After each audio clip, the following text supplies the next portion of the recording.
रामकृष्ण सबसे बड़ा इन्हों को गुरु कीन, 3 लोक के वे धणी, गुरु आज्ञा अधीन। आ ब्रह्માંડના જે અધિપતિ છે એ ભગવાન શ્રીમન રામ છે,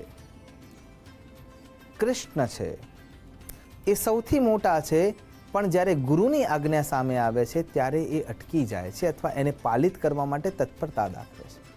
અને એટલા માટે ગુકારો અંધકારસ્ય રુકારો તેજ રુચ્યતે, જે અજ્ઞાન રૂપી અંધકારને નાશ કરીને જ્ઞાનવંતતાના પ્રકાશ સુધી લઈ જાય છે એ ખરા અર્થમાં ગુરુ છે. અને એટલા માટે ગુરુ ગીતા એમ સ્પષ્ટ રૂપે કહે છે, ધ્યાન મૂલમ ગુરુર્મૂર્તિ. જો ધ્યાન ધરવું છે, ગુરુના ચરણોનું ધ્યાન ધરવું જોઈએ. ધ્યાન મૂલમ ગુરુર્મૂર્તિ, પૂજા મૂલમ ગુરુર્પદમ. જો પૂજા કરવી છે તો ગુરુજીના ચરણોની પૂજા કરવી જોઈએ. મંત્ર મૂલમ ગુરુર્વાક્યમ. ગુરુએ એકવાર જે ઉપદેશિત કરી દીધું એ તમારા માટે બ્રહ્મ મંત્ર સમાન છે. મોક્ષ મૂલમ ગુરુર કૃપા.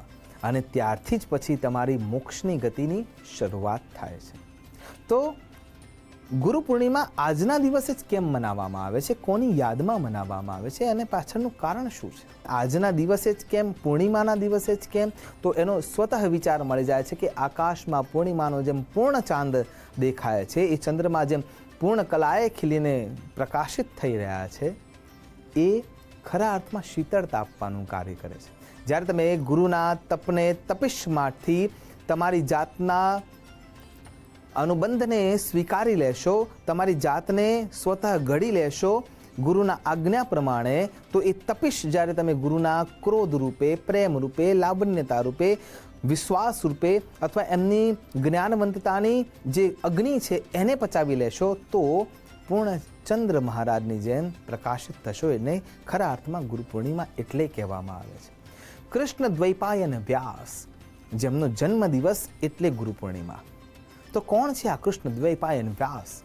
4 વેદના જેને ગાથાઓને સ્થિર કરી, જે ગૂઢ રહસ્યો હતા, એ ગૂઢ રહસ્યોને જેને સૌ લોક માટે 18 પુરાણોમાં વર્ણિત કરી અને સરળ ભાષામાં વ્યક્ત કરી દીધી. અને એટલા માટે એમના જન્મદિવસને, કૃષ્ણ દ્વૈપાયન વ્યાસજીના જન્મદિવસને ગુરુ પૂર્ણિમા તરીકે આપણે ઉજવીએ છીએ. પણ કેવળ 18 પુરાણ લખી દેવાથી, વેદની જે સ્તુતિઓ છે એના અર્થ સરળ બનાવી દેવાથી શું આ પદ આપી દેવું જોઈએ?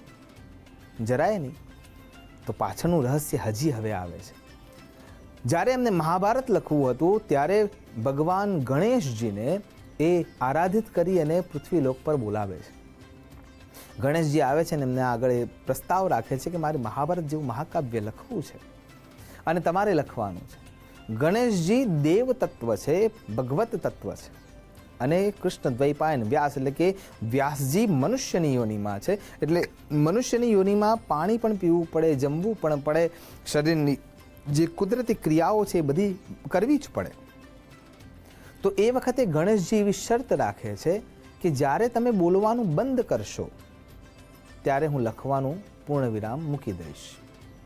હવે વિચાર કરો, સામે વેદવ્યાસજી એમ કહે છે કે જે કંઈ પણ શબ્દ હું બોલી રહ્યો છું, પંક્તિ હું ઉદ્ધરિત કરી રહ્યો છું, એને તમારે પૂર્ણત્વ સમજવાની છે અને પછી જ લખવાનું છે. હવે વિચાર કરવાની વાત આવે છે કે ભગવાન શ્રી ગણેશને જે વિચારવા માટે આબદ્ધ કરી દે અને એમને એ ખબર છે કે આટલું વિચારતા એમને આટલો સમય લાગશે, એટલા સમયમાં એ પોતાની જે દૈનિક ક્રિયાઓ છે પૂર્ણ કરી આવે અને 3 વર્ષ સુધી સતત આ મહાકાવ્ય રચાતું રહે, પછી વિચાર કરવો જોઈએ કે જે ભગવાનને વિચારવા માટે કે રોકાવા માટે આબદ્ધ કરી શકતા હોય એના નામથી ગુરુ પૂર્ણિમા ઉજવાય જ. તો એવા શ્રી કૃષ્ણ દ્વૈપાયન વ્યાસજીને આપણે સૌ વંદન કરીએ છીએ. ત્યાંથી આગળ જો વિચાર કરવા જઈએ તો અગસ્ત્ય મહારાજે આ ગાથાને ખરા અર્થમાં પ્રબળ અને પ્રશસ્ત કરી. જ્યારે પણ જેટલા પણ દિવ્ય સાધુ પુરુષો છે એ દિવ્ય સાધુ પુરુષો જ્યારે ઉનાળાનો સમય થાય છે ત્યારે ઉત્તર તરફ ગતિ કરે છે અને જ્યારે આ ચતુર્માસ આવે છે ત્યારે દક્ષિણ તરફ ગતિ કરે છે. એની જે પ્રથાની શરૂઆત છે એ અગસ્ત્ય મહારાજે કરી. જ્યારે ભગવાન સાંબ સદા શિવના વિવાહ થતા હતા અને એ વખતે પૃથ્વીનું બેલેન્સ બગડી ના જાય એટલા માટે અગસ્ત્ય મહારાજે પોતાની જોડીમાં પર્વતોને રાખ્યા, નદીઓને રાખ્યા અને પછી દક્ષિણ તરફ એ ગતિ કરીને આગળ વધ્યા અને પછી ત્યાં જ સ્થિર થયા. તો તો આટલું મોટું જેને ત્યાગ કર્યું છે ને એટલા માટે થઈને આ ગુરુ પૂર્ણિમા ઉજવાય છે. રામજીના દાદાના દાદાના દાદા એ પ્રમાણે જ્યારે એમની વંશાવલીને વિચાર કરીએ ઉર્ધ્વમાં, તો જવાબ મળે છે જેના નામથી ઇક્ષ્વાકુ વંશ તૈયાર થયો એ ઇક્ષ્વાકુ રાજા માટે. એ વખતે પણ એમના ગુરુ વશિષ્ઠજી હતા અને ઇક્ષ્વાકુ રાજા એમ કહે છે કે આપણા અયોધ્યામાં કોઈ સુયોગ્ય સરિતા નથી. અને ગુરુને એમ થાય છે કે ખરા અર્થમાં આની માંગણી સાચી છે અને વશિષ્ઠ મહારાજ તપશ્ચર્યા કરવાની શરૂઆત કરે છે. તપશ્ચર્યા કરીને નારાયણને આરાધિત કરે છે, નારાયણને અરજ કરે છે અને એ તપશ્ચર્યાનું જે બળ દેખાય છે, તપશ્ચર્યામાં જે પ્રેમ દેખાય છે, કરુણા દેખાય છે, લાગણીઓ દેખાય છે, અન્યના કલ્યાણની ઈચ્છા દેખાય છે અને ભગવાન નારાયણના અશ્રુ વહી પડે છે. આંખમાંથી જે જલ રાશિ વહે છે એને આપણે આજે સરયુ તરીકે ઓળખીએ છીએ. કે આ પૃથ્વીલોક પર રાજા એટલે કે પોતાના શિષ્યની ઈચ્છા પૂરી કરવા માટે થઈને ગુરુજીએ તપ કર્યું હતું. ત્યાંથી આગળ જઈએ તો ખટવાંગનો દાખલો મળે છે. ખટવાંગ યુદ્ધમાં બેઠા છે, યુદ્ધના અંદર યુદ્ધ ચાલી રહ્યું છે અને એ વખતે યુદ્ધ રોકાઈ જાય છે કે ગુરુ કેમ આવે છે. અને ખટવાંગને એમ કહે છે કે તારો આ યુદ્ધમાં નાશ થવાનો છે, મૃત્યુ તારું નજીક છે, હવે તારે સુયોગ્ય માર્ગ લઈ લેવો જોઈએ. એ વખતે ખટવાંગ એમ કહે છે કે તમારે દોડીને આવવાની જરૂર ક્યાં હતી, કેવલ સંદેશ મોકલવાનો હતો. અને એ વખતે ગુરુ એમ કહે છે કે અત્યારે આ સમય નથી, તારી પાસે ફક્ત 2 ઘડી એટલે કે 48 મિનિટ જ બચી છે. અને એ વખતે ખટવાંગ એમ કહે છે કે 2 મિનિટ કે 2 ઘડી તો બહુ દૂરની વાત છે, તમે અડધી સેકન્ડ માટે પણ ખાલી ઉપદેશ આપ્યો હોત ને તો પણ મારું કલ્યાણ થઈ જાત. અને એ જ યુદ્ધના મેદાનમાં ખટવાંગને 2 ઘડીમાં એટલે કે 48 મિનિટમાં પરબ્રહ્મ મળી જાય છે. ત્યાંથી આગળ વિચાર કરીએ તો સાંદીપની ઋષિના ક્ષેત્રજ્ઞમાં જ્યારે ભગવાન શ્રી કૃષ્ણ અને બલદાવજી આવ્યા ત્યારે એમને સુયોગ્ય વિદ્યાઓ મળી. ત્યાંથી આગળ જ્યારે વિચાર કરીએ છીએ ત્યારે આપણને દ્રોણાચાર્ય મળે છે, એકલવ્ય મળે છે, અર્જુન મળે છે.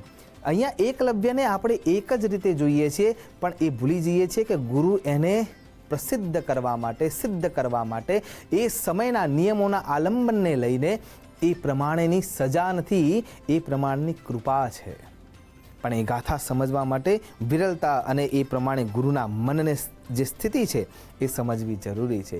વશિષ્ઠ મહારાજ હતા ત્યારે આપણને રામ અને લક્ષ્મણજી મળે છે. અને હમણાંનો વિચાર કરીએ તો જો ચાણક્ય હતા તો ચંદ્રગુપ્ત મૌર્ય મળે છે. અને ત્યાંથી આગળ વિચાર કરીએ તો શિવાજી મહારાજ આપણને એટલા માટે મળે છે જેને આ હિન્દવી સ્વરાજને પ્રતિબંધિત કરી આપ્યા. તો એના પાછળ કોઈ ગુરુ હતા તો સમર્થ રામદાસ અવશ્ય ત્યાં જોવા મળે છે. અને ત્યાંથી આગળ જ્યારે જઈએ છે તો વિવેકાનંદ જો આપણને મળ્યા છે તો ત્યાં ક્યાંક ને ક્યાંક રામકૃષ્ણ પરમહંસના ચરણોની એક કૃપા છે ત્યારે મળ્યા છે.